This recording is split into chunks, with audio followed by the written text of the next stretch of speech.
এখনকার যে পুরুষের জেনারেশন আছে, আমাদের আগের জেনারেশন যারা ছিল, সাহাবায়ে কেরাম, তাবেঈন, তাবেঈন ইজাম, তারপরে ইসলামী খেলাফার আন্ডারে যারা যারা ছিল, ওই সময়কার বীর যারা ছিল, শৌর্য বীর্য থাকতো, গাম্ভীর্য থাকতো, ব্যক্তিত্ব থাকতো, দেখবেন দিন দিন দিন দিন পুরুষদের ব্যক্তিত্ব কমে যাচ্ছে। আপনি খেয়াল করে দেখেন, পুরুষদের ব্যক্তিত্ব দিন দিন কমে যাচ্ছে, অ্যাটিটিউড, বিহেভিয়ার কমে যাচ্ছে। সিলি, আমরা একটা কথা শুনতাম ছোটবেলায়, যে ছোটখাটো বিষয় নিয়ে ঝগড়া করা কাদের স্বভাব। আমরা মনে করতাম এমন, আমরা মনে করতাম, কিন্তু সত্যিকার অর্থে কি জানেন, এখন এই স্বভাবটা চলে আসছে পুরুষদের মধ্যে। আপনার প্রমাণ দরকার, ফেসবুকে যান, অনলাইনে যান, প্রমাণ দরকার আপনার। সিলি বিষয়গুলো নিয়ে চুল ছেঁড়াছেড়ি ঝগড়া করবে ফেসবুকে, যা দেখেন। এটা কার স্বভাব জানেন? মেয়েদের স্বভাব। মাইন্ডসেট চেঞ্জ হয়ে গেছে কিন্তু। আর মেয়েদেরকে দেখেন রাস্তায় দাঁড়িয়ে ডাকবে, এই খালি এদিকে, গলার টোন ছেলেদের মতো। বসে আছে এক জায়গায়, আপনি গেলেন তার কাছে কিছু সার্ভিস নেবেন, আপনার সাথে এমন ভাবে কথা বলবো যেন সে ছেলে, ওর অ্যাটিটিউড ছেলে হয়ে গেছে, চেঞ্জ হয়ে গেছে মাইন্ডসেট পর্যন্ত। খেয়াল করে দেখবেন। একটা কথা মনে রাখবেন, আল্লাহ রাব্বুল আলামিন উভয়কে আলাদা আলাদা ফাংশন দিয়েছেন। মেয়ের ফাংশন আল্লাহ পাক তৈরি করে দিয়েছেন, ছেলের ফাংশন আল্লাহ পাক আলাদা করে দিয়েছেন। যখন এখানে আমরা কলিউশন সৃষ্টি করব, তখন সামাজিক কাঠামোটা পড়ে যাবে। কি হবে? সামাজিক কাঠামো পড়ে যাবে। আল্লাহ পাকের বিধান অনুযায়ী সুশৃঙ্খল থাকতে পারলে সমাজ টিকে থাকবে, পরিবারগুলো টিকবে, ফাসাদ কম হবে, জেনা, ধর্ষণ, পর্নোগ্রাফি, ব্যভিচার, পরকীয়া কমে যাবে ইনশাআল্লাহ আযজা ওয়া জাল। আমি এতটুকু বলছি, ওই আইয়ামে জাহিলিয়াতের সেই নারীর অবমাননা আজকের যুগেও আছে, নাই? আমরা কি পর্নোগ্রাফি সম্পর্কে জানি?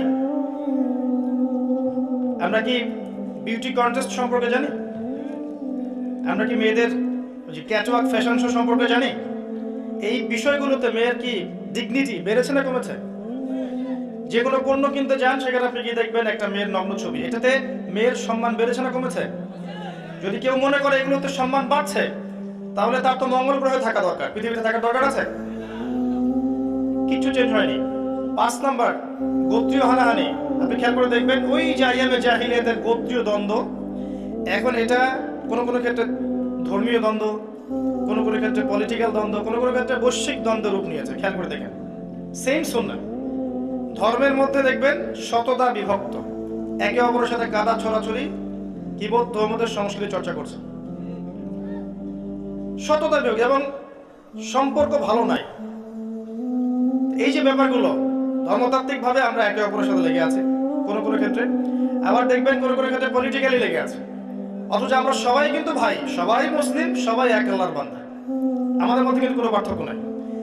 আবার দেখেন জিওপলিটিক্যালি দেখবেন, এক রাষ্ট্র আরেক রাষ্ট্রকে আক্রমণ করা, এক ইকোনমিক স্যাংশন দেয়া, একে সামরিক হস্তক্ষেপ করা, এই রাষ্ট্রের মধ্যে ফাসাদ সৃষ্টি করা, এগুলো লেগেই আছে সারা ওয়ার্ল্ডের মধ্যে। ফার্স্ট ওয়ার্ল্ড ওয়ার দেখেন, সেকেন্ড ওয়ার্ল্ড ওয়ারকে দেখেন, বড় বড় যুদ্ধগুলোর দিকে তাকিয়ে দেখেন, ওই আইয়ামে জাহিলিয়াতের ওই যে গোত্রীয় দ্বন্দ্ব, এটা এখন বৈশ্বিক রূপ লাভ করেছে। আপনাকে দেখতে হবে অবশ্য 2 চোখ দিয়ে। কয় চোখ দিয়ে ভাই? এই 2 চোখ না, এই 1 চোখ আর এই 1 চোখ। আমাদের এই 2টা চোখ আল্লাহ দিয়েছেন।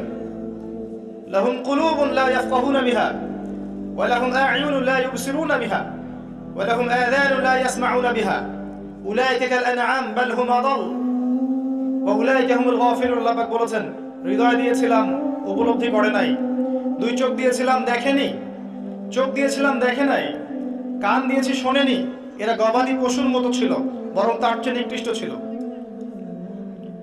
2 চোখ খোলেন, কখন খুলবে? আপনার ভিতরের চোখ কখন খুলবে? যখন আপনার হৃদয়ের মধ্যে আল্লাহর নূর আসবে। কি আসবে ভাই? বাজারে কিনতে পাওয়া যাবে নূর?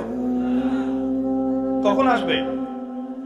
যখন আপনার মনের মধ্যে হিংসা দূর হবে, আগে গীবতের সংস্কৃতি দূর করতে পারবেন, অহংকার থাকবে না, রিয়া থাকবে না, মনের মধ্যে কারো প্রতি পরশ্রী কাতরতা থাকবে না, কোনো বিদ্বেষ থাকবে না, মনটা হবে ফ্রেশ, কলবুন সালিম। এরপরে আপনি আল্লাহর আদেশগুলো মেনে চলবেন, সালাত পড়বেন, তাহাজ্জুদ পড়বেন, সাদাকা করবেন, কোরআন বেশি বেশি তেলাওয়াত করবেন, আল্লাহর জিকির বেশি বেশি করবেন, আল্লাহর কাছে বেশি বেশি দোয়া করবেন, দেন আপনার কলবে ইনশাআল্লাহ নূর আসবে। তখন আপনি দুই চোখ দিয়ে দেখতে পারবেন ইনশাআল্লাহ। যে 5টা সমস্যার কথা বললাম, এই 5টা সমস্যা এখনকার বিশ্বে আছে এবং আরো বড় মাত্রায় আছে। আপনাকে বুঝতে হলে দুই চোখ দিয়ে দেখতে হবে। এবার আসেন সামনে যাই। বিসমিল্লাহ। এইরকম একটা সমাজে আল্লাহ পাক একজন যুবককে বড় করেছেন। ঠিক আপনার আমার মতোই যুবক ছিলেন তিনি, এবং যৌবন কালেও তিনি কোনো পাপে লিপ্ত হননি, কোনো পাপে না। তিনি তার প্রবৃত্তিকে নিয়ন্ত্রণ করে রেখেছেন, কোনো পাপে লিপ্ত হননি। বরং তিনি সমাজের এই সমস্যাগুলোকে ফাইন্ড আউট করে হিলফুল ফুজুর তৈরি করেছিলেন। কি করেছিলেন? উদ্দেশ্য কি ছিল? সমাজটাকে কি করা? সংস্কার করা। এক পর্যায়ে তিনি যখন বিয়ে করলেন, তার জীবনে আসলো একজন মহিয়সী নারী, তার নাম খাদিজাতুল কুবরা রাদিয়াল্লাহু আনহা। বাই দ্য ওয়ে, আমরা কার কথা বলছি? মুহাম্মদ রাসূলুল্লাহ সাল্লাল্লাহু আলাইহি ওয়াসাল্লাম। তখন তার বয়স 25, খাদিজা রাদিয়াল্লাহু আনহার বয়স কত? 40। বিয়ে করলেন। সমাজের সমস্যাগুলোকে দূর করার জন্য হিলফুল ফুজুর তৈরি করেছিলেন। যখন দেখলেন সমাজের ফাসাদগুলো আরো বেড়ে চলেছে, সমাজ থেকে ডিসকানেক্টেড হয়ে গেলেন, নির্জনতা পছন্দ করতে লাগলেন, হেরা গুহায় ধ্যান করতে লাগলেন, একাকী থাকতে লাগলেন, আল্লাহকে ডাকতে লাগলেন। এক সময় তার কাছে আল্লাহর পক্ষ থেকে কি আসলো? ওয়াহি। ওয়াহিটা কি জিনিস আবার? এখনকার গডলেস ওয়ার্ল্ডকে বোঝাতে পারবেন ওয়াহি বলে কিছু আছে? আল্লাহর পক্ষ থেকে জ্ঞান আসে, তারা তো বিশ্বাসই করবে না কখন। আল্লাহ পাক ওয়াহি নাজিল করলেন। প্রথম ওয়াহিটা কি ছিল ভাই? সূরা, কোন সূরা? সূরা আলাকের প্রথম 5 আয়াত। ইকরা বিসমি রাব্বিকাল্লাযী খালাক, খালাকাল ইনসানা মিন আলাক, ইকরা ওয়া রাব্বুকাল আকরাম, আল্লাযী আল্লামা বিল কলম, আল্লামাল ইনসানা মা লাম ইয়ালাম। পড়ুন আপনার রবের নামে, যিনি আপনাকে সৃষ্টি করেছেন। আমি খুব শর্ট করে নিয়ে আসছি ভাই, একটু সবর করেন।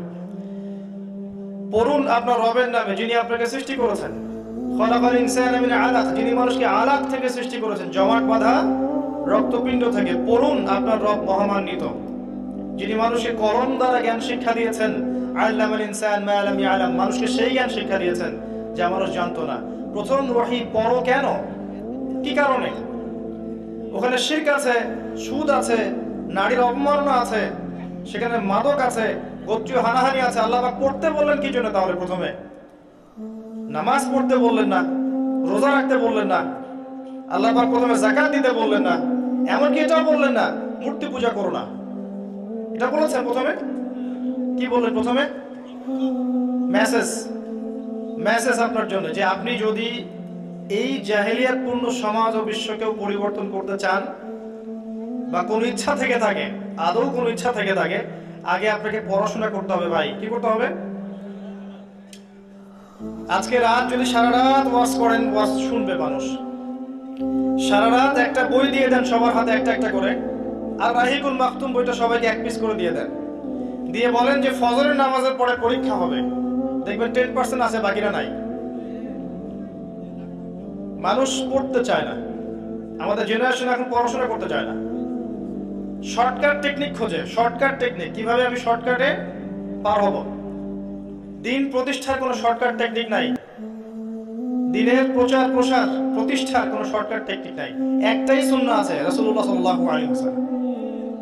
পড়তে হবে। আপনি এখন কি পড়বেন? আপনি জেনারেল লাইনে পড়ছেন অথবা মাদ্রাসা লাইনে পড়ছেন, এই তো? প্রেক্ষাপটে আসেন। আপনি জেনারেল লাইনে পড়লে কোনো সমস্যা নেই, আপনি সায়েন্সে পড়ছেন, আর্টসে পড়ছেন, কমার্সে পড়ছেন, পড়তে থাকেন। কারণ আপনি এখন ট্র্যাক চেঞ্জ করে নতুন করে মাদ্রাসায় ভর্তি হতে পারবেন না। পারবেন? পারবেন না। আবার যারা মাদ্রাসা আছে এরাও কি ট্র্যাক চেঞ্জ করে এখানে যেতে পারবে? এটা সম্ভব না। যে যে ট্র্যাকে আছে সেখানেই থাকতে হবে। কিন্তু আপনাকে, আমাকে, সবাইকেই কিছু বেসিক সাবজেক্ট অবশ্যই পড়তে হবে। যদি আপনি if you want to deal the world, আপনি এই ওয়ার্ল্ডকে যদি ডিল করতে চান, কিছু বেসিক সাবজেক্ট আপনাকে পড়তেই হবে। For example Al Quran. Al Quran recitation মানে তিলাওয়াত, হিপস, মেমোরাইজ, কিছু অংশ মেমোরাইজ করতে হবে, হিপস। দেন আপনার আন্ডারস্ট্যান্ড কোরআন, মানে কোরআনটাকে বোঝা, এর অর্থটাকে বোঝা। তরজমা তাফসীর পড়লেন, অ্যারাবিক ল্যাঙ্গুয়েজ, আরবি ভাষা শেখা, বেসিক এগুলো করতে হবে আপনাকে। হাদিসের কিতাবগুলো, ইসলামের হিস্ট্রি, সিরাত, ইসলামিক অর্থনীতি, ইসলামিক ফিলোসফি এবং জিও পলিটিক্স, এই সাবজেক্টগুলো আপনাকে লাগবেই যেখানেই থাকেন। আপনি পলিটিক্স করছেন, না ব্যাংকে আছেন, না প্রশাসনে আছেন, না সাধারণ মানুষ, না আপনি college varsity student, whoever you are, আপনাকে এই সাবজেক্টগুলো পড়তে হবে যদি আপনি ইসলামকে নিয়ে আগাতে চান সামনে। জ্ঞান অর্জন ছাড়া কিচ্ছু করার নাই। জ্ঞান অর্জন ছাড়া প্রথমে কিচ্ছু করার নাই, প্রথমে জ্ঞান অর্জন। আর এটাতে এত বেশি জোর দিবেন যাতে আপনি জ্ঞান দিয়ে ইসলামের বিরোধী শক্তি যারা আছে এদের সামনে জ্ঞান দিয়ে আপনি যুদ্ধ করতে পারেন। সম্ভব না? আল্লাহ পাক আমাদেরকে জ্ঞান দেন নাই? আমরা চর্চা করলে পারবো না ইনশাআল্লাহ? যেগুলো পারবো না সেগুলো কি করব? অবশ্যই আলেম ওলামার কাছে গিয়ে জিজ্ঞাসা করবে।